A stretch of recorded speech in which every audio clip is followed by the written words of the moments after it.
Hello, this is Lauren Brantley Books, and I am here today with a review of the last Cuentista by Donna, Barba, Higuera. This was the winner of the 2022 Newbery Award, which is a medal given to outstanding books in children's literature. In this book, the year is 2061, and Earth is about to be destroyed by the return of Halley's Comet. A solar flare has knocked the comet off course, and now it's set to collide with the Earth, ending the human race. However, a few hundred scientists and their families have been selected to board two spaceships that are headed to a new hospitable planet called Sagan. Petra's family is one of those who are chosen to come to the new planet, and she boards the spaceship along with her parents and her little brother, Xavier. The distance from Earth to Sagan is almost 400 years away, so Petra and most of the people on board will be put in a stasis that will keep them alive and prevent aging. The other people on board are there to monitor the ship and the sleeping passengers. They will pass down their roles to their children and so on and so forth until they reach Sagan. One thing to note is that while Petra is in stasis, she'll be learning botany and different stories via brain uploading. This excites Petra because she loves stories, or cuentos as they are called in this book. Petra goes into stasis expecting everything to be fine when she wakes up. However, when she wakes up, something is very wrong. The ship's inhabitants, the ones that were awake and monitoring the ship through the generations, have formed a cult called the Collective.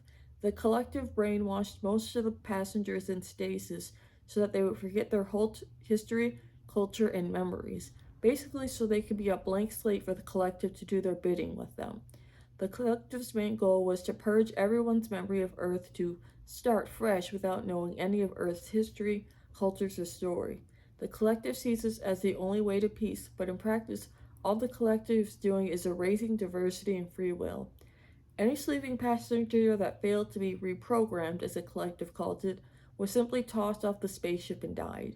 Unfortunately, Petra appears the only one of her family that was not purged.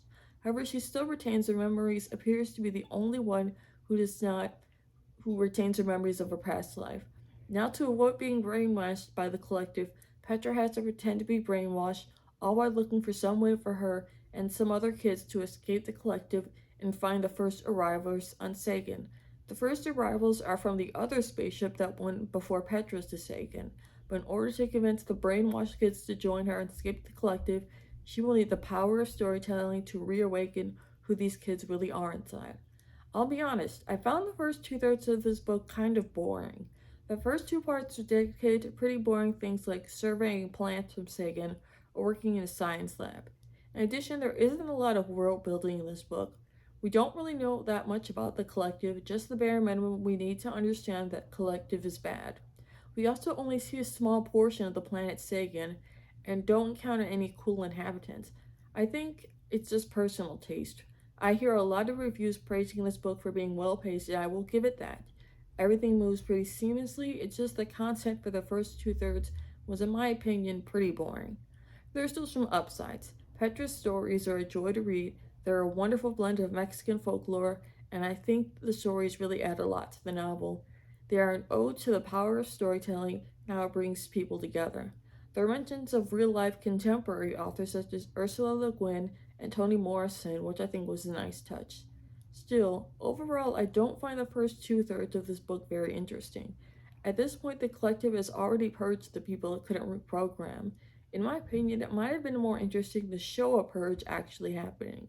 The main tension in the first two-thirds is that Petra has to hide the fact that she still has her memories, but this doesn't lead to any external conflicts, at least not until the last third of the book. There's a twist in the third act that I genuinely did not see coming. After that twist, the book started to pick up steam and some interesting stuff finally started to happen. However, it did take about 200 pages to get to the interesting stuff, so I question whether this book is worth it to get to that last third.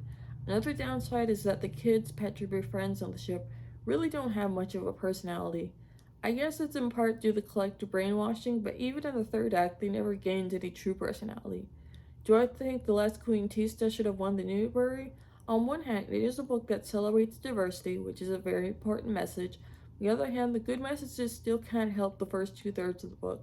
I'm definitely in the minority as this book overall has glowing reviews, but I can't think of it as more than okay. I give this book a cautious recommendation but I personally think there's a lot more better science fiction than the last Cuentista. I would love to know your opinion if you have read this book before. Thank you so much for listening to my review of The Last Cuentista. If you want to hear reviews from me, please be sure to comment, like, and subscribe. Thank you so much, and I will see you in the next review.